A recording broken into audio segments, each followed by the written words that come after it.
വയസ്സ് എത്ര തോന്നും? 65 കഴിഞ്ഞ്. എനിക്ക് എപ്പോഴും ഏത് പടം കിട്ടിയാലും ശരിയാണ്. സ്റ്റേജിൽ കയറുമ്പോഴും അതെ, എനിക്ക് ഭയങ്കര പേടിയാണ്. തമാശ ആണല്ലോ കൂടുതലും ചെയ്തേക്കുന്നത്. അപ്പൊ അങ്ങനെ ചെയ്തു നടക്കുന്ന ഒരാൾ അതല്ലാത്തൊരു വേഷം ചെയ്യുമ്പോൾ ഉണ്ടാകുന്നൊരു സന്തോഷം, അതിപ്പോ പ്രതീക്ഷയായാലും ഇത് ഞാൻ ചെയ്യുമോ? അവരെഞ്ചിയുടെ പറഞ്ഞൊരു മറുപടിയാണ് ഇത്. അശോകനെ ചെയ്യും. മമ്മൂക്കയുടെ എല്ലാ പടത്തിലും ഹിറ്റുണ്ടാവും. അശോക അതാ ഫസ്റ്റ് പോർഷൻ ഡയലോഗ് വന്നിട്ട് അവിടെ ഒരു പോസ് ചെയ്യും, എന്നിട്ട് പറയാമോ. അങ്ങനെ ആ സിനിമയിൽ ഞാൻ കിടന്നിട്ട് ബാലനെ കണ്ടു. ഇവിടെ നമ്മളാണ് സൂപ്പർ സ്റ്റാർ, അത് മാത്രം ഓർത്താൽ മതി. അന്നും സിദ്ദിഖ് ലാലിന്റെ ഒരു ഫാനാണ് ഞാൻ. സിദ്ദിഖ് എന്ന് പറഞ്ഞു കഴിഞ്ഞാൽ ഒരു ഡയറക്ടറോ അല്ലെങ്കിൽ റൈറ്ററോ അങ്ങനെയൊന്നും അല്ല, വേറൊരു മനസ്സുണ്ട് അദ്ദേഹം. ദിലീപ് സിനിമയിൽ വരാൻ വേണ്ടി ഞങ്ങൾ കുറെ കഷ്ടപ്പെട്ടിട്ടുണ്ട്. ലാൽ ജോസർ അന്ന് ഡയറക്ട് ചെയ്യുന്നത്. മലയാള സിനിമയുടെ ഹരിശ്രീ അശോകനാണ് എന്നോടൊപ്പം ഉള്ളത്. ചേട്ടാ നമസ്കാരം. നമസ്കാരം. ഏപ്രിൽ 6, അതായത് ഇന്നലെ ഒരു ജന്മദിനം കൂടി കഴിയുന്നു. അതെ, വയസ്സ് ഞാൻ പറയുന്നില്ല. എന്തായാലും സാധാരണ ജന്മദിന ആഘോഷങ്ങളൊക്കെ പതിവുള്ളതാണോ? വയസ്സ് എത്ര തോന്നുന്നു? ഒരു എത്ര പറയണം? പറഞ്ഞോ. ഒരു 50-60. പറയാതിരിക്കുന്നത് നല്ലത്. നിങ്ങൾ കൂട്ടി പറയുന്ന ആൾക്കാരാണ്. നമ്മൾ 36 കഴിഞ്ഞിട്ട്. അതെ അതെ അതെ. 65 കഴിഞ്ഞു. 65 40 വർഷമായി സിനിമ എത്തിയിട്ട് തന്നെ. അതൊരു ചെറിയതല്ല. അതെ അതെ അതെ. അപ്പൊ നമുക്ക് സാധാരണ ജന്മദിന ആഘോഷങ്ങളൊക്കെ ഉണ്ടോ?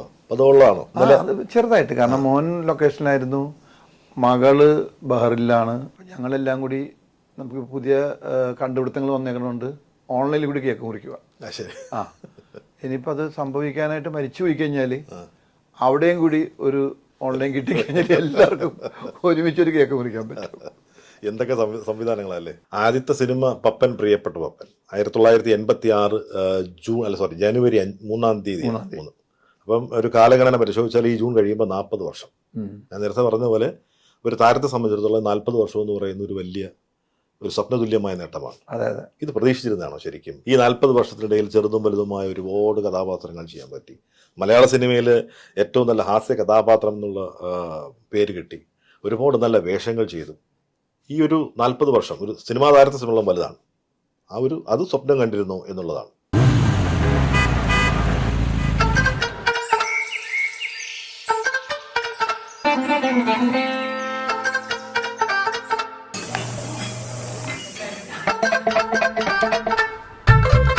എല്ലാവർക്കും വന്നു ഡാൻഡ്രഫ്, എന്തു ചെയ്യും ചേട്ടാ? പേടിക്കണ്ട, ഇവിടുണ്ടല്ലോ ഡാൻഡ്രോക്വിറ്റിൻ ഓയിൽ. ഉടനടി മാറും താരൻ, ഉപയോഗിക്കൂ വേഗം. അമൃത്വേനി ഡാൻഡ്രോക്വിറ്റ്, ദി അൾട്ടിമേറ്റ് ഡാൻഡ്രഫ് സൊല്യൂഷൻ. ഇല്ല, അങ്ങനെ ഒന്നും ഞാൻ സ്വപ്നം കണ്ടിട്ടില്ല. സിനിമയിൽ വരുമെന്ന് തന്നെ ഞാൻ സ്വപ്നം കണ്ടിട്ടില്ല. എങ്ങനെയോ വന്നതാണ്.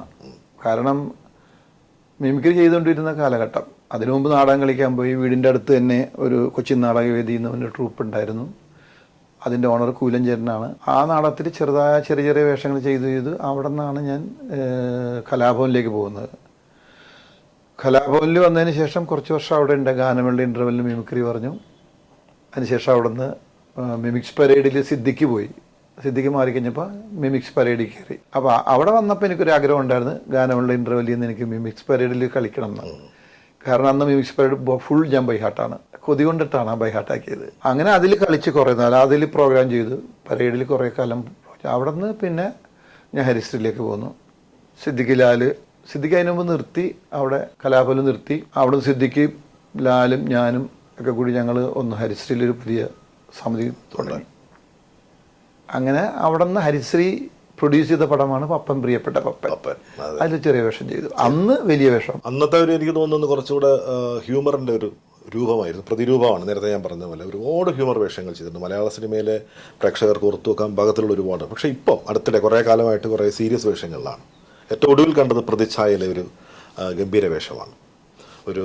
നമ്മുടെ ഒരു പാർട്ടിയുടെ അധ്യക്ഷ സ്ഥാനത്തിരിക്കുന്നതാണ് ആ വേഷം ചെയ്യുന്നത്. പാർട്ടി പ്രസിഡന്റ് ഉണ്ണികൃഷ്ണൻ്റെ ആ പടത്തിലേക്ക് വരുന്നത് എങ്ങനെയാണ് പ്രതിച്ഛായയിൽ? അത് ഉണ്ണിയേട്ടൻ ഒരു ദിവസം ആരോമ മോഹനൻ ചേട്ടൻ എന്നെ വിളിച്ചു. ഇങ്ങനെ ഉണ്ണിയേട്ടൻ്റെ പടത്തിലൊരു വേഷമുണ്ട്, വന്ന് വരണം എന്ന് പറഞ്ഞു. പിന്നെ ഉണ്ണിയേട്ടനെ വിളിച്ച് ഞാൻ സംസാരിച്ചു. ഉണ്ണിയേട്ടൻ ഓഫീസിൽ വരാൻ പറഞ്ഞു. ഞാൻ ചെന്നു. അവിടെ നിന്ന് എന്നോട് കഥ പറഞ്ഞു കഴിഞ്ഞപ്പോൾ എനിക്ക് ഭയങ്കര ഇഷ്ടമായി. കാരണം ആ ക്യാരക്ടർ അങ്ങനത്തെ ഞാൻ ചെയ്തിട്ടുണ്ട് ഒരു പടത്തിൽ. പക്ഷേ എന്നാലും ഇതിൽ വേറൊരു മൂഡാണ്. അപ്പോൾ ആ മൂഡ് ഞാൻ ചെയ്തിട്ടില്ല. അപ്പോൾ എന്നോട് പുള്ളി പറഞ്ഞു തന്നു, ഇങ്ങനത്തെ ഒരു മൂഡാണ്, ഇങ്ങനെയുള്ളൊരു മൂഡാണ് ഈ ക്യാരക്ടറിന് വേണ്ടത്.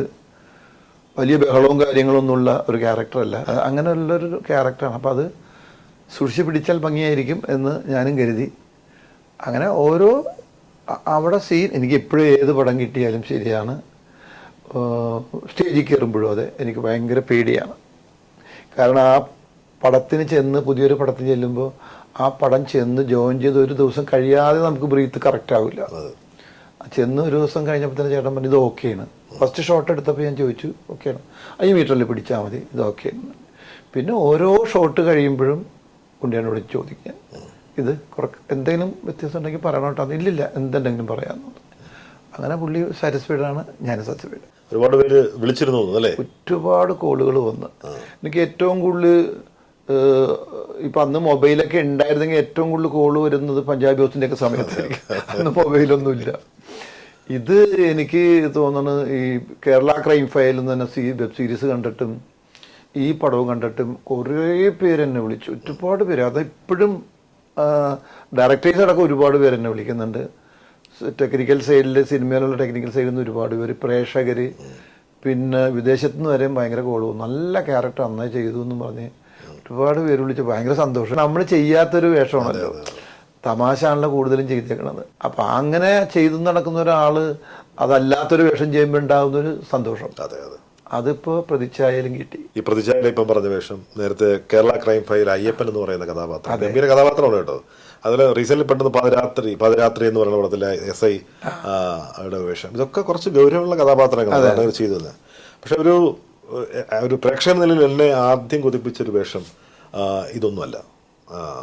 നമ്മുടെ ബാബുട്ടിയുടെ നാമത്തിൽ എന്ന് പറയുന്നൊരു പടമുണ്ട്. അത് എത്ര പേര് ഇന്ന് ഓർത്തിരിക്കുന്നു എന്ന് എനിക്കറിയില്ല, ഇന്ന തലമുറയ്ക്ക് എത്ര കണ്ടത് ഫെമിലിയർ ആണോ എന്ന് എനിക്കറിയില്ല.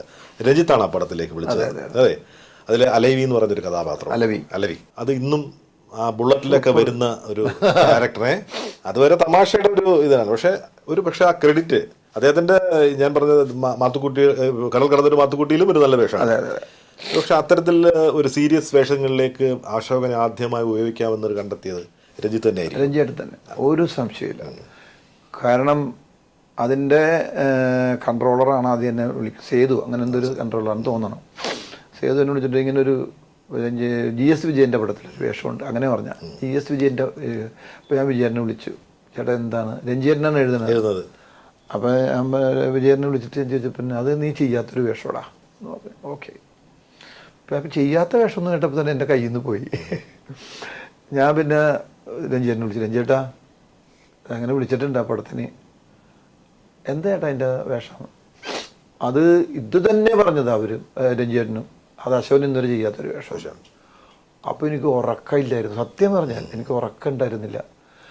പലരും വഴി ഞാൻ ട്രൈ ചെയ്ത് നോക്കി എന്താണ് വേഷം എന്ന് പറയും, ആരും ഇത് തന്നെ അല്ലാതെ വേറെ ഒന്നും പറയുന്നത്, നിങ്ങൾ ചെയ്യാത്തൊരു വേഷം തന്നെ. ഫസ്റ്റ് ഡേ ഞാൻ കാലിക്കറ്റ് ചെല്ലുകയാണ് ഷൂട്ടിങ്ങിന്. ചെന്നപ്പോൾ രഞ്ജിയേട്ടൻ ഞാൻ ഷൂട്ട് ചെയ്യണ, അതായത് കാവ്യയുടെ വീടായിട്ട് കാണിക്കുന്ന ആ വീടിൻ്റെ പുറത്ത് ഒരു മൂലക്ക് ഗ്രൗണ്ടിൽ രഞ്ജിയേട്ടൻ ഒരു മരത്തിന് ചുവട്ടിലിരിപ്പുണ്ട്. ഞാനിങ്ങനെ ചെന്നു, അവിടെ ചെന്നപ്പോൾ ഹലോ അശോക് എന്ന് വിളിക്കുള്ളൂ, എന്നെ അശോക് എന്ന് വിളിക്കൂല, അശോക് എന്ന് പറഞ്ഞ് വിളിച്ചു. വിളിച്ചിട്ട് പറഞ്ഞു വാ ഇരിക്ക് എന്ന് പറഞ്ഞു. താടി മീശയൊക്കെ, ഞാൻ പറഞ്ഞു എന്ത് വേണമെങ്കിലും ചെയ്യാമെന്ന്. മീശ എടുക്കാമോ എന്ന് വെച്ചു. മീശ താടിയാ മുടി എന്ത് വേണമെങ്കിൽ എടുക്കാമെന്ന്. മീശ നമുക്ക് എടുക്കാമെന്ന് പറഞ്ഞു. എന്ന് പറഞ്ഞാൽ എനിക്ക് ആ ക്യാരക്ടർ ഒന്ന് പറയാൻ വേണ്ടെന്നുണ്ട്.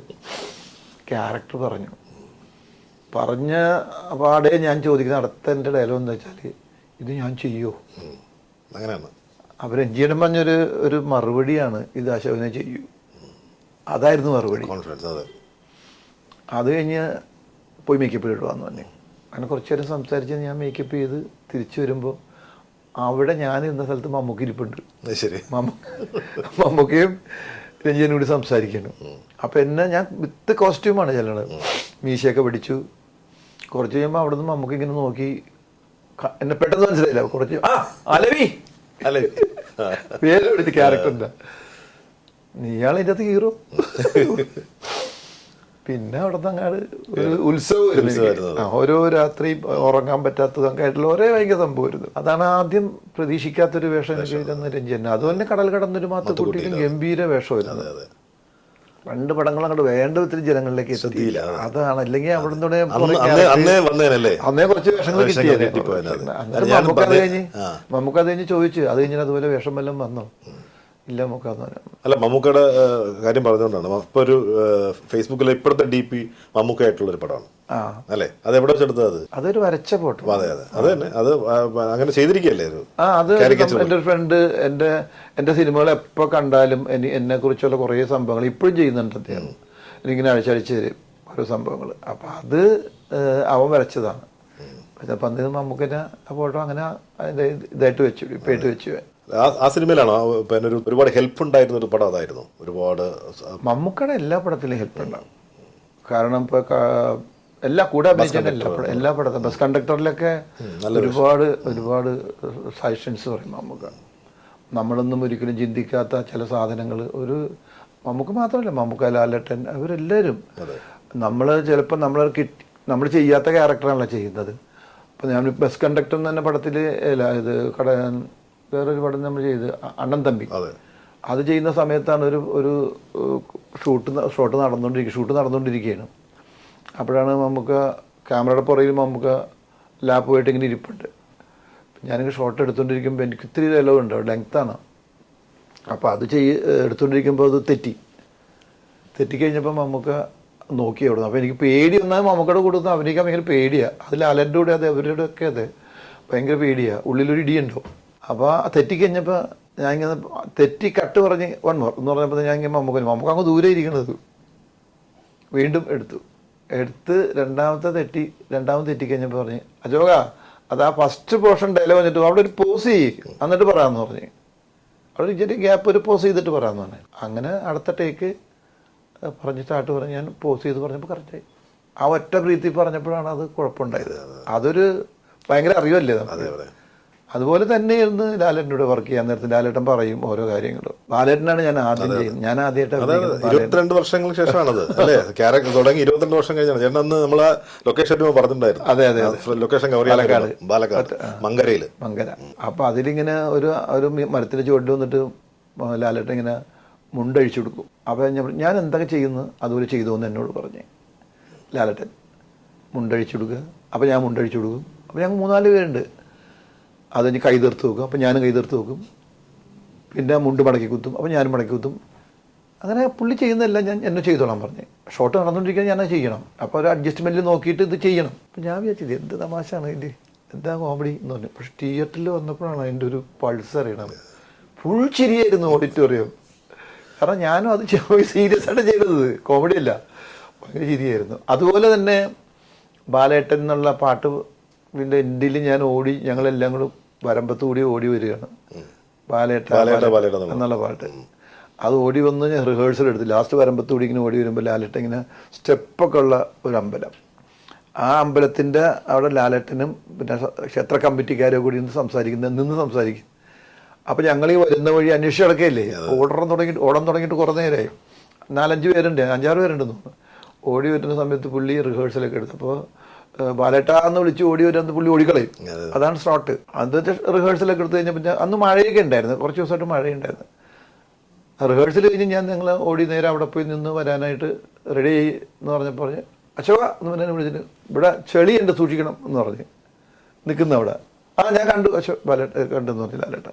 ആക്ഷൻ പറഞ്ഞു. ഞാൻ ഓടി വന്നു. ഞങ്ങൾ അവിടുന്ന് ഓടി, എല്ലാവരും ഓടി ബാലേട്ടാ എന്ന് വിളിച്ച് ഒരു 2 പുള്ളി ഓടി. ഞങ്ങൾ ഓടി വന്ന് ഈ ചെളിയിൽ ഞാൻ സ്കിഡ് ചെയ്ത് വീണു. ആ റിഹേഴ്സലൊന്നും ഒരു കുഴപ്പമുണ്ടായില്ല. സ്കിഡ് ചെയ്ത് വീണു കഴിഞ്ഞിട്ട് ലാലേട്ടൻ ഓടിക്കഴിഞ്ഞ് ഷോട്ട് കട്ട് ചെയ്തപ്പോൾ ലാലേട്ടൻ വീണ്ടും അവിടെ നിന്ന് ഓടി വന്നിട്ട് കട്ടിയില്ലേ ഷോട്ട് ഇവിടെ തന്നെ കിടന്ന് ചോദിക്കട്ടെ ആ ഡയലോഗ്. അങ്ങനെയാണ് സിനിമയിൽ ഞാൻ കിടന്നിട്ട് അത് കിടന്നുകൊണ്ട് പുള്ളിയുടെ ദർശനമായിരുന്നത്. അങ്ങനെ കുറേ സംഭവങ്ങൾ. പിന്നെ ആ പടത്തിൽ തന്നെ ഒരു ഡയലോഗ് പറഞ്ഞപ്പോൾ എൻ്റെ തെറ്റിക്കഴിഞ്ഞപ്പോൾ പറഞ്ഞ് എന്നെ വിളിച്ചിട്ട് പറഞ്ഞ്. അപ്പോൾ അവർ ഭയങ്കര ക്രൗഡ് ഉണ്ടായിരുന്നു. എൻ്റെ കട ചുറ്റും ആ ഗ്രാമമാണ്, കുറച്ച് നല്ല ക്രൗഡ് ഉണ്ടായിരുന്നു. അതെല്ലാം യൂത്ത് പിള്ളേരാണ്. എനിക്കാണെങ്കിൽ ഇങ്ങനെയൊക്കെ ഭയങ്കര പേടി വരും. ഡയലോഗ് പറഞ്ഞപ്പോൾ അത്യം വലിയ ഡയലോഗൊന്നുമല്ല, എന്നാലും ഉണ്ട് കുറച്ച്. അപ്പോൾ തെറ്റിക്കഴിഞ്ഞപ്പോൾ ചോദിച്ചു എന്ത് പറ്റി, ഇന്നലെ ഇതിലും വലിയ ഡയലോഗ് നന്നായി പറഞ്ഞാണല്ലോ. അപ്പം ഞാൻ പറഞ്ഞ് ദൂരം ആൾക്കാരത് കാണാം, യൂത്ത് പിള്ളേരൊക്കെ അല്ലേ കാണാം, ഇതിലെത്ര പേര് ഗംഭീര ആർട്ടിസ്റ്റുകളുണ്ടാവും ചിലപ്പോൾ അല്ലേ, ആ ചെവിയും കൊണ്ടാന്ന് പറഞ്ഞു. ഇവിടെ നമ്മളാണ് സൂപ്പർ സ്റ്റാർ, അത് മാത്രം ഓർത്താൽ മതി.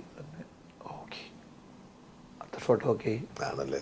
അപ്പം അങ്ങനെ ഒന്നും ചിന്തിക്കണ്ട, ആവശ്യമില്ലാത്ത ഒന്നും ചിന്തിക്കണ്ട, നമ്മൾ പെർഫോം ചെയ്യുക, അത്രേ ഉള്ളൂ. അതിൻ്റെ തലേദിവസം വലിയൊരു ഡയലോഗ് പറഞ്ഞു, ഭയങ്കര ലെങ്തി ഒരു സാധനം പറഞ്ഞു. അവരുടെ അനുഭവങ്ങൾ നമുക്ക് പകർന്നു. അതാണ്, അതൊക്കെ ഭയങ്കര സംഭവം തന്നെയാണ്. എൻ്റെ കരിയറിൻ്റെ തുടക്കം നേരത്തെ ഞാൻ പറഞ്ഞു, പപ്പൻ, പ്രിയപ്പെട്ട പപ്പൻ. പക്ഷെ ആ തുടക്കകാലം മുതൽ, നേരത്തെ മിമിക്രിയുടെ ഘട്ടം മുതൽ കൂടെ ഉണ്ടായിരുന്നവരാണ് സിദ്ദിഖ് ലാൽ എന്ന് പറയുന്ന രണ്ടുപേരും. പപ്പൻ, പ്രിയപ്പെട്ട പപ്പനിലും പിന്നീട് അവരുടെ തന്നെ ഗോഡ് ഫാദർ വന്നപ്പോഴും ചെറിയ വേഷങ്ങളാണ്. ഒരു പക്ഷേ ആ പിന്നെ ചേട്ടൻ്റെ കരിയറിൽ സിദ്ദിഖ് ലാൽ എന്ന് പറയുന്ന ഒരു ആർട്ടിസ്റ്റുകൾ, അല്ലെങ്കിൽ സംവിധായകർ, എഴുത്തുകാർ എങ്ങനെയാണ് വളരെ ചേർന്ന് നിൽക്കുന്നതാണ്? സിദ്ദിഖ് ലാൽ കലാഭവനിലുള്ളപ്പോൾ ഞാൻ കലാഭവനിൽ വരുന്നത് ഇവർ പരേഡിൽ കളിക്കുമ്പോഴാണ് ഞാൻ കലാഭവനിൽ, ഞാൻ ഗാനമേളയുടെ ഇൻ്റർവെല്ലിൽ മിമിക്രി പറയുന്ന ആളായിരുന്നു അവിടെ. പക്ഷെ അന്നും സിദ്ദിഖ് ലാലിൻ്റെ ഒരു ഫാനാണ് ഞാൻ, സിദ്ദിഖ് ലാലിൻ്റെ. കാരണം അവരുടെ ഷോ ഞാൻ കണ്ടിട്ടുണ്ട്. ഇവർ രണ്ടുപേരും കൂടിയാണ് അന്ന് പോയിരുന്നത്. കലാഭവനിൽ വരുന്നതിന് മുമ്പ് സിദ്ദിഖ് ലാലിന് ഒറ്റയ്ക്ക് ഈ രണ്ടുപേരും കൂടിയാണ് പോകുന്നത്. അന്ന് ഇവരുടെ ഷോ എവിടെ ഉണ്ടെങ്കിൽ ഞാൻ പോകും. അങ്ങനെ ആരാധിച്ചിരുന്ന രണ്ടുപേരാണ് ഞാൻ കലാഭവനിൽ എന്നപ്പോൾ കാണുന്നത്. അപ്പോഴും ഇവരെ പരേഡൊക്കെ ഉണ്ടെങ്കിൽ ഞാൻ പോയി കാണും, എവിടെ ഉണ്ടെങ്കിൽ ഞാൻ മിക്ക സ്ഥലങ്ങളിൽ ഞാൻ പോയി കാണും. പിന്നെ സിദ്ദിഖ് ആയിട്ട് കലാഭവനിൽ പരേഡിൽ കളിച്ചപ്പോഴാണ് എൻ്റെ ഏറ്റവും വലിയൊരു, എനിക്ക് സിദ്ദിഖ് ലാലുമായിട്ട് പരേഡിൽ ഞാൻ കയറി കഴിഞ്ഞപ്പോഴാണ് എനിക്ക് ഭയങ്കര സന്തോഷം തോന്നി. കാരണം ഇവരുടെ കൂടെ ഞാൻ പ്രോഗ്രാം ചെയ്യാനുള്ള ഈശ്വര എന്നൊക്കെ ഓർത്തപ്പോൾ ഭയങ്കര ഇവർ സിദ്ദിഖ് ലാലും അതെ ഇപ്പോഴും സ്റ്റേജിൽ കയറി കഴിഞ്ഞാൽ ടെൻഷൻ്റെ ആൾക്കാർ തന്നെ, അത് തന്നെ നമുക്ക് കിട്ടിയേക്കണത്. കാരണം ഈ നമ്മൾ സ്റ്റേജിൽ നിന്ന്, അല്ലെങ്കിൽ ഒരു ആർട്ടിസ്റ്റ് സ്റ്റേജിൽ നിന്ന് പെർഫോം ചെയ്യാൻ നേരത്ത് സിദ്ദിഖും അതെ ലാലും രണ്ട് സൈഡിൽ നിന്നിട്ട് ആ ഡയലോഗ്, ആ സ്റ്റേജിൽ നിന്ന് പറയുന്നവരുടെ ഡയലോഗ് ഇവരും പറയും സൈഡിൽ നിന്നിട്ട്, അവരൊപ്പം പറയും ഇവിടുന്ന്. അത് അത്രക്ക് ആത്മാർത്ഥ, തെറ്റാതിരിക്കാൻ വേണ്ടി ടൈമിങ് ഇത്. അപ്പോൾ ഇത് തെറ്റി ശ്രദ്ധിക്കട്ടോ കണ്ടോ ശ്രദ്ധിക്കൂല എന്നൊക്കെ പറഞ്ഞിട്ട് ഇങ്ങനെ രാജാക്കന്മാരാണ് ഇതിൻ്റെ. ആ പ്രോഗ്രാം തീരണ വരെ അവർക്ക് ടെൻഷനാണ്. ഇത് തന്നെ നമ്മളും അറിയാതെ നമുക്ക് കിട്ടിയതാണ് അവിടെ നിന്ന്. അതുകൊണ്ട് സ്റ്റേജ് എന്ന് പറയുന്നത് ഇപ്പോഴും എനിക്ക് പേടിയാണ്. നമ്മൾ സ്റ്റേജ് ഷോയ്ക്ക് വൈകി ചെന്ന് കഴിഞ്ഞാൽ ചെല്ലാൻ വൈകിയാൽ നമുക്കുണ്ടാകുന്ന ടെൻഷൻ, പ്രോഗ്രാം കഴിയുന്നവരെ ഉണ്ടാകുന്ന ടെൻഷൻ, ഭയങ്കര പേടിയാണ് ഇപ്പോഴും. അത് സ്റ്റേജിൽ നിന്ന് തന്നെ ഭയങ്കര പേടി. ഇതൊക്കെ ഞാൻ ആരാധിക്കുന്ന സിദ്ദിഖ് ലാലിൽ തന്നെ കിട്ടിയിട്ടുണ്ട്. സൂപ്പർ ഹിറ്റ് ഡയറക്ടേഴ്സ് ആയപ്പോഴും ഇപ്പം ഞാൻ മറ്റു വേഷങ്ങൾ പറഞ്ഞുകൊണ്ടല്ല, മറ്റേ ഈവൻ ഭാസ്കർ റാസ്കലിലായാലും ഇതിലൊക്കെ തന്നെ അവരോടൊപ്പം ഒരു വലിയ വേഷം ചെയ്യാൻ കോച്ചിട്ടുണ്ടായിരുന്നു എപ്പോഴെങ്കിലും? അവരുടെ ഏതെങ്കിലും ഒരു പടത്തിൽ ഒരു വേഷം ചെയ്യണമെന്ന് ആഗ്രഹം ഉണ്ടായിട്ടുള്ളൂ. കാരണം വെച്ചാൽ അവർക്കറിയാം ഞാൻ എന്ത് ചെയ്യുമെന്ന് അവർക്കറിയാം. അപ്പോൾ അവരോട് ഞാൻ ചോദിച്ചിട്ടില്ല ഇതുവരെ. ആ കാലഘട്ടത്തിലൊന്നും എനിക്കൊരു വേഷം വേണമെന്ന് പറഞ്ഞിട്ടില്ല. മൈരപ്പാർക്കിൽ നിന്ന് ഇവർ എഴുതണത്. അപ്പോൾ അവിടെ ഞാൻ ഇടയ്ക്ക് പോയിരിക്കും. അവർ സ്ക്രിപ്റ്റ് ഇങ്ങനെ പറയും, ഇടയ്ക്ക് പറയുമ്പോൾ ചിരിക്കും നമ്മൾ. അത് കേട്ടിട്ട് പോരും, എങ്ങനെയുണ്ടെന്ന് ചോദിക്കുമ്പോൾ നല്ല രസമുണ്ട്. അപ്പോഴും ഞാൻ ചോദിച്ചിട്ടില്ല, നമുക്ക് വേഷം ഉണ്ടെങ്കിൽ ഒരു തരും. എനിക്കറിയാം ഞാൻ ആരാണെന്നുള്ളത് അവർക്കറിയാം, എൻ്റെ കഴിവുണ്ട് എന്താണെന്ന് അവർക്കറിയാം. അങ്ങനെ ആണ് നമുക്ക് ചെറിയ ചെറിയ വേഷങ്ങൾ തന്നു അവർ. പിന്നെ ഭാസ്കർ റാസ്കൽ രണ്ടുപേരും കൂടി ഒരു വലിയ വേഷം തന്നിട്ടില്ല. അതൊക്കെ മുമ്പ് ഒരു പിരിഞ്ഞു. പിന്നെ ഭാസ്കർ റാസ്കൽ, പിന്നെ അതിനു മുമ്പ് ക്രോണിക് ബാച്ചിലർ, അത് സിദ്ദിഖ് തന്നു. രണ്ടിനും സിദ്ദിഖ് പേര് പോലെ തന്നതല്ലേ? സിദ്ദിഖാണ്. സിദ്ദിഖ് പറഞ്ഞതെന്ന് വെച്ചാൽ മറ്റൊരു അശ്വൻ ഉള്ളതുകൊണ്ടാണ്. മറ്റേ അശ്വൻ ഉള്ളപ്പോൾ തിരിച്ചറിയാൻ അവർ വേറെ അശ്വൻ മാത്രം ഞാൻ ഇട്ടത്. അപ്പോൾ ഞാൻ അരിശ്രീ അശ്വൻ ഇട്ടോ, അപ്പോൾ അരിശ്രീയിൽ ഇരിക്കണല്ലേ, അരിശ്രീ അശ്വൻ ഇട്ടോ എന്ന് പറഞ്ഞ സിദ്ദിഖാണ് ആ പേര് പറഞ്ഞത്. പക്ഷെ അദ്ദേഹത്തിൻ്റെ ഒരു വിയോഗം വല്ലാത്തൊരു ഷോക്കായിരുന്നു അല്ലേ? സംശയമില്ല. എനിക്കറിയാം, ഞാൻ അവിടെ ഒന്ന് വളരെ ദുഃഖാർത്ഥമായിട്ടോട്ട് കണ്ണുനീർ പൊഴിക്കുന്നത് ഞാൻ കണ്ടിട്ടുണ്ടായിരുന്നു ആ സമയത്ത്. ഭയങ്കര സംഭവം. പക്ഷേ മലയാള സിനിമക്ക് അങ്ങനെ ഒരുപാട് പേര് നമ്മളെ വിട്ടു പോയിട്ടുണ്ട്. പക്ഷെ സിദ്ദിഖ് എന്ന് പറഞ്ഞു കഴിഞ്ഞാൽ ഒരു ഡയറക്ടറോ അല്ലെങ്കിൽ റൈറ്ററോ അങ്ങനെയൊന്നും അല്ല, വേറൊരു മനസ്സുണ്ട് അദ്ദേഹം. ആരെയും സഹായിക്കുക എന്ന് പറഞ്ഞാൽ അത് കണ്ണും പിടിച്ച് സഹായിക്കും. നന്നായിട്ട് സഹായിച്ചിട്ടുണ്ട്. എൻ്റെ ശരിക്കും പറഞ്ഞിട്ട് എൻ്റെ ജീവിതത്തിലൊരു അഡ്വൈസറായിരുന്നു സിദ്ദിഖ്. എൻ്റെ ഫാമിലി മാറ്റർ, എൻ്റെ ഫാമിലിയിൽ ഉണ്ടാകുന്ന പ്രശ്നങ്ങൾ വരെ ഞാൻ ഡിസ്കസ് ചെയ്യുന്ന സിദ്ദിഖായിട്ടാണ്. ഞാൻ ചോദിക്കും ഇങ്ങനെ പ്രശ്നങ്ങളുണ്ട്, അതിങ്ങനെ ചെയ്താൽ കറക്റ്റായിട്ട് എൻ്റെ റൂട്ട് ഭയങ്കരമായിരുന്നു. അതാണ് നമുക്ക് നഷ്ടപ്പെട്ടു പോയത്. വേറെ സിനിമയിൽ പറയുകയാണെങ്കിൽ നല്ല നല്ല കുറേ സിനിമകൾ ഉണ്ടാക്കിയത് സിദ്ദിഖ് നഷ്ടപ്പെട്ടു. അതിനേക്കാൾ ഉപരി എൻ്റെ ഒരു അഡ്വൈസർ പോയി എന്നുള്ളതാണ്. അതുപോലെ തന്നെ ലാലും ഈ പറഞ്ഞ പോലെ ഒരു സെക്കൻഡ് ആണെങ്കിൽ നമ്മൾക്ക് ലാലിൻ്റെ കൂടെ 10 മിനിറ്റ് പോയിരുന്നു. എത്ര വേദന ഉണ്ടെങ്കിൽ ലാലിൻ്റെ വീട്ടിൽ അല്ലെങ്കിൽ ലാലിൻ്റെ കൂടെ ഒരു 10 മിനിറ്റ് ഇരുന്ന് നമ്മൾ ഫ്രഷാവും, നമ്മളങ്ങ് ഫ്രഷാക്കും. അമ്മാതിരി തമാശകളും കാര്യങ്ങളൊക്കെ പറഞ്ഞ് ഞങ്ങൾ പിന്നെ അങ്ങനെ ആ കാലഘട്ടത്തിലൊന്നും ഈ പറയുന്ന പോലെ വേറൊരു സംഭവങ്ങളൊന്നുമില്ല, ചിരിക്കുക എന്നുള്ള മാത്രമേ ഉള്ളൂ. നമ്മൾ ഒരുപാട് ചോദ്യങ്ങൾ ഇതിന് മുമ്പും ഇത് കേട്ട് കേട്ട് നമുക്ക് തന്നെ ക്ലീശയാണ്. എങ്കിലും പ്രേക്ഷകരെ സംബന്ധിച്ചിടത്തോളം, മലയാളി പ്രേക്ഷകരോളം ഒരു കോമ്പോയുടെ ഏറ്റവും ഗംഭീരമായിരുന്നു ദിലീപ് അശോകൻ എന്ന് പറയുന്ന ഒരു കോമ്പിനേഷൻ. അങ്ങനെ ഒരു കോമ്പിനേഷൻ്റെ ഒരു കെമിസ്ട്രി എന്നുള്ള ഇന്നോളം അതിനെ റിപ്പീറ്റ് ചെയ്യാൻ പലർക്കും സാധിച്ചിട്ടില്ലെന്നുള്ളതാണ്. അത് വരുമ്പോൾ ചിരി ഉറപ്പാണ് തിയേറ്ററുകളിൽ. എണ്ണമറ്റ കഥാപാത്രങ്ങൾ, വിശ്വമാധവനായാലും സി ഡി മൂസായാലും നേരത്തെ പറഞ്ഞ പഞ്ചാബി ഹൗസായാലും പാണ്ടിപ്പടയായാലും കൊച്ചി രാജാവായാലും അങ്ങനെ നീണ്ട കഥാപാത്രങ്ങളാണ് ഇതിനകത്ത് അല്ലേ. എന്താണ് ശരിക്കും നിങ്ങൾ തമ്മിൽ ചേരുമ്പോൾ ഉണ്ടാകുന്ന ഒരു മാജിക് എന്താണ്? അതെനിക്കറിയില്ല. കാരണം ദിലീപും ഞാനും ഹരിശ്രീയിൽ ഒരുമിച്ചാണ് കൂടുതലും ഷോ ചെയ്തേക്കുന്നത്, സ്റ്റേജ് ഷോ. സ്റ്റേജ് ഷോയ്ക്ക് സംബന്ധിച്ച് നമ്മളിങ്ങനെ പോകുമ്പോൾ വണ്ടിയിൽ ഓരോ തമാശകൾ പറയും, അങ്ങോട്ടും ഇങ്ങോട്ടും പാരവെപ്പാണ് ഏറ്റവും കൂടുതൽ. എന്തെങ്കിലും പറഞ്ഞാൽ അപ്പത്തെ കൗണ്ടർ അടിക്കുക. അത് നമുക്ക് സ്റ്റേജിൽ നിന്ന് ഈ മിമിക്സ് ഫീൽഡിൽ നിന്ന് കിട്ടിയതാണ്. നമുക്ക് വണ്ടിയിൽ നിന്ന് അങ്ങോട്ടും ഇങ്ങോട്ടും ഓരോരുത്തരോ കഥകൾ പറഞ്ഞ് താമസിച്ച് അങ്ങോട്ടും ഇങ്ങോട്ടും പാരവെക്കലും കാര്യങ്ങളൊക്കെ ആ കാലഘട്ടത്തിൽ. പിന്നെ നമ്മൾ സ്റ്റേജിൽ ഒരു ഐറ്റം ഉണ്ടാക്കിയാലും, ഇപ്പോൾ കലാഭവനിലാണെങ്കിലും ഒരു ഐറ്റം പറയുള്ളൂ, ചിലപ്പോൾ വണ്ടിയിലിരുന്നായിരിക്കും പറയണം. അങ്ങനെ വലിയ റിഹേഴ്സലൊന്നും എടുക്കുകയൊന്നുമില്ല. ഇങ്ങനെ ഒരു ഐറ്റം ഉണ്ട്, ഐറ്റം പറഞ്ഞ് ഇന്ന ക്യാരക്ടർ ഇന്നാൾ ചെയ്ത് അങ്ങനെ വലിയ റിഹേഴ്സലൊന്നും ഇല്ലാതെയൊക്കെ ആയിരിക്കും. ചിലപ്പോൾ ഒരു റിഹേഴ്സലൊക്കെ ചിലപ്പോൾ അവിടെ ഇടയിരിക്കും. പിന്നെ ഇത് കളിച്ച് ഭയങ്കരവും അത് ഒരു എക്സ്പീരിയൻസ് ആണ് ഭയങ്കര. അത് ദിലീപും ഞാനായിട്ട് കുറച്ചധികം ഹരിശ്രീയിലുണ്ടായിരുന്നു. കാരണം അന്ന് ചെയ്യുന്ന സ്കിറ്റുകളിലൊക്കെ മെയിൻ വേഷം ഞാനും ദിലീപും ഒക്കെ ആയിരിക്കും. NFRS പിന്നെ കൂടുതലും അനൗൺസ്മെൻറ്റിലാണ് കൂടുതലും. പിന്നെ മെയിൻ കളിക്കുന്നത് ഞാനും ദിലീപും. അങ്ങനെ ഞങ്ങൾ പിന്നെ അത് ഡെവലപ്പ് ചെയ്ത് വലിയ സ്റ്റൈലായിട്ടാണ് വരും. ആ ഒരു കെമിസ്ട്രി തുടങ്ങിയത് അവിടെ നിന്നാണ്, പരേഡിൽ നിന്നാണ് തുടങ്ങിയത്. അത് കഴിഞ്ഞ് ഞങ്ങൾ ഈ ദിലീപ് സിനിമയിൽ വരാൻ വേണ്ടി ഞങ്ങൾ കുറേ കഷ്ടപ്പെട്ടിട്ടുണ്ട്. പിന്നെ ദിലീപ് സിനിമയിൽ വന്നെ ഒന്നും കുറേ വീഡിയോ കാസറ്റ് ചെയ്തു. അപ്പോഴും കുത്തിയിരുന്നിട്ട് ഞങ്ങളത് പറയും. ഈ ഇവിടെ ഒരു പ്രസന്റ് പാർക്ക് അങ്ങനെ പറഞ്ഞൊരു ഹോട്ടലുണ്ട് ഈ കോർപ്പറേഷൻ്റെ. അവിടെ റൂം എടുക്കുക, എന്നിട്ട് അവിടെ നിന്ന് ഐറ്റംസ് ഉണ്ടാക്കുക. ആ ഐറ്റംസൊക്കെ ഉണ്ടാക്കാൻ നേരത്തും ഞങ്ങൾ അങ്ങോട്ടും ഇങ്ങോട്ടും പറഞ്ഞിട്ട് അപ്പം ദിലീപും ഞാനും ആയിരിക്കും മെയിൻ കോമ്പറ്റീഷൻ അവിടെയും വരുന്നത്. ലാൽ ജോസർ അന്ന് ഡയറക്റ്റ് ചെയ്യുന്നത് വീഡിയോ കാസറ്റൊക്കെ. അങ്ങനെ കുറേ സാധനങ്ങൾ ചെയ്തിട്ടുണ്ട്. പിന്നെ ആ ഒരു കോമ്പ് ഭയങ്കര രസമായി. പിന്നെ ഈശ്വരൻ്റെ അനുഗ്രഹം ചില പടങ്ങൾ വന്നു, കറക്റ്റായിട്ട് വന്നു ഭവിച്ചു. അവിടെ നിന്ന് പിന്നെ ആ കോമ്പിനേഷൻ ഭയങ്കര ഇതായി. സൂപ്പർ ഹിറ്റാണ് ഹിറ്റുകൾ എന്ന് പറഞ്ഞാൽ. ഇന്നാണ് ആ സിനിമയൊക്കെ വന്നിരുന്നെങ്കിൽ ഈ പറയുന്ന കോടികളുടെ കിലുക്കോ എന്നൊക്കെ പറയാൻ നമുക്ക് എഴുതി വെക്കാൻ പറ്റാത്ത രീതി. അന്നത്തെ കോടികൾ തന്നെയാണ്. അതെ ഞാൻ പറഞ്ഞത് ഇന്ന് വരുന്ന ഒരു തിയേറ്ററിന്റെ ഒരു വലിയ എണ്ണമൊക്കെ വെച്ചിട്ടാണ് ഞാൻ ഉദ്ദേശിച്ചത്. പക്ഷേ ഈ പറഞ്ഞ പോലെ ചേട്ടൻ്റെ സിനിമയുടെ ഡയറക്റ്റ് ചെയ്യുന്ന ഫസ്റ്റ് പടം ഡയറക്ഷൻ നടത്തുന്നതിൻ്റെ ഒരു പൂജാ ചടങ്ങിൽ ദിലീപ് പറഞ്ഞ് ഇന്നും ഓർക്കും ഞാൻ. അശോകേട്ടനാണ് എന്നെ വിളിച്ചുകൊണ്ട് പോയത്, നീ കൂടെ വരുന്നോ എന്നുള്ള ചോദിക്കുന്നൊരു രംഗമുണ്ട് അല്ലേ. പക്ഷേ ഈ ആക്ടിങ്ങിൽ ഈ ടൈമിങ്ങിനെ കുറിച്ച് കൃത്യമായൊരു ധാരണ ഉണ്ടാക്കി തന്ന അശോകേട്ടനായിരുന്നു പറഞ്ഞത്. ഒരു ഗുരുശിഷ്യ ബന്ധമാണോ അതോ ഒരു ഗുരുശിഷ്യനൊന്നുമില്ല, ജ്യേഷ്ഠാനുജന്മാരാണ്? അയ്യോ അങ്ങനെയുണ്ട്, ഒരനിയൻ, അത്രേ ഉള്ളൂ. നല്ല ബോണ്ടിങ് ആണ്. അതെ അല്ല, ഈ പിന്നെ പറക്കും തളികയുടെ ഒക്കെ വേണ്ടി ചേട്ടന് വേണ്ടി കാത്തിരുന്നു എന്ന് പറഞ്ഞൊരു കഥ കേട്ടിട്ടുണ്ട്, ശരിയായിരുന്നു അത്? ശരി, അത് വേറൊരാളാണ് അതിന് കാസ്റ്റിംഗ്? അല്ലല്ല, ഞാനായിരുന്നു. ഞാനപ്പോൾ ട്രിവാൻഡ്രത്ത് ഒരു പടം ചെയ്യുമായിരുന്നു. ആ പടത്തിൻ്റെ അവിടെ നിന്ന് ഡേറ്റ് കഴിഞ്ഞു, എന്നിട്ടും തീർന്നില്ല. അപ്പോൾ ഇവിടെ വെയിറ്റിംഗ് ആണ്.